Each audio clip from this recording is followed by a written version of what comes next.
আসসালামু আলাইকুম। আমার নতুন ইউটিউব চ্যানেলে আপনাদেরকে স্বাগতম। আপনারা সবাই কেমন আছেন? আলহামদুলিল্লাহ।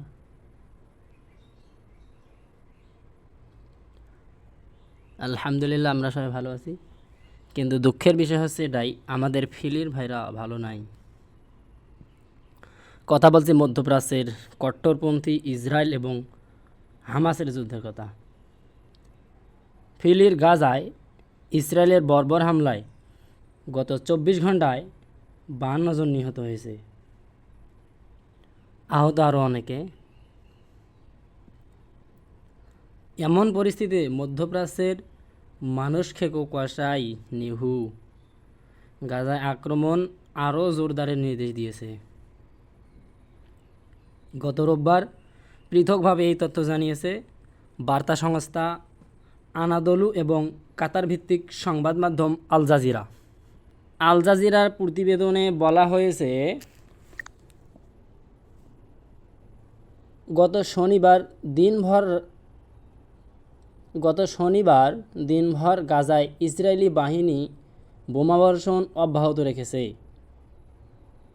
যার ফলে 52 জন ফিলির ভাই নিহত হয়েছেন।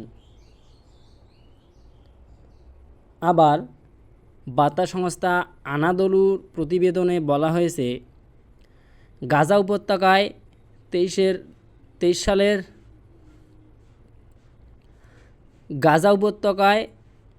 সালের 7 অক্টোবরের পর থেকে ইসরায়েলের গণহত্যামূলক আগ্রাসনে মৃতের সংখ্যা 51,000 ছাড়িয়েছে।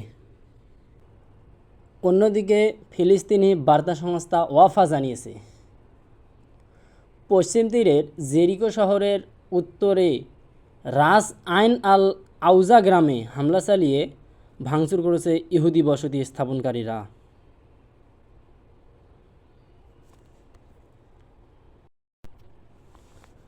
এরই মধ্যে ফিলিস্তিনি পররাষ্ট্র মন্ত্রণালয়ের এক বিবৃতিতে জেরুসালেমের মসজিদুল আকসা গুড়িয়ে দিতে ইহুদি বসতি স্থাপনকারীরা পরিকল্পনা করছে বলে সতর্কতা জানানো হয়েছে।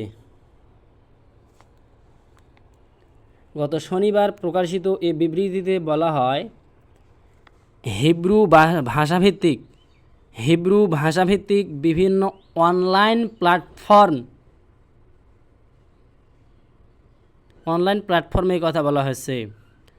মসজিদুল আকসা গুড়িয়ে দিয়ে সে জায়গায় ইহুদি মন্দির তৈরির পরিকল্পনা করা হচ্ছে, অর্থাৎ আমরা যেটাকে বলি থার্ড টেম্পল। এসব জানার পর কি বলবো ভাই, বলার আমাদের কোনো ভাষা আছে কি? এসব জানার পর কি বলবো ভাই, বলার আমাদের কোনো ভাষা আছে কি?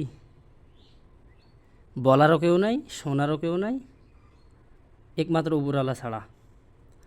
আল্লাহ তাআলা পবিত্র কোরআনে সূরা আল ইমরানের 54 নম্বর আয়াতে বলেছেন, ওয়ামাকারু ওয়ামাকারাল্লাহ আল্লাহু খায়রুল মাকিরিন। এবং কাফেরেরা চক্রান্ত করেছে আর আল্লাহ কৌশল অবলম্বন করেছেন। বস্তুত আল্লাহ হচ্ছেন সর্বোত্তম কৌশলকারী। ভালো থাকবেন। আসসালামু আলাইকুম।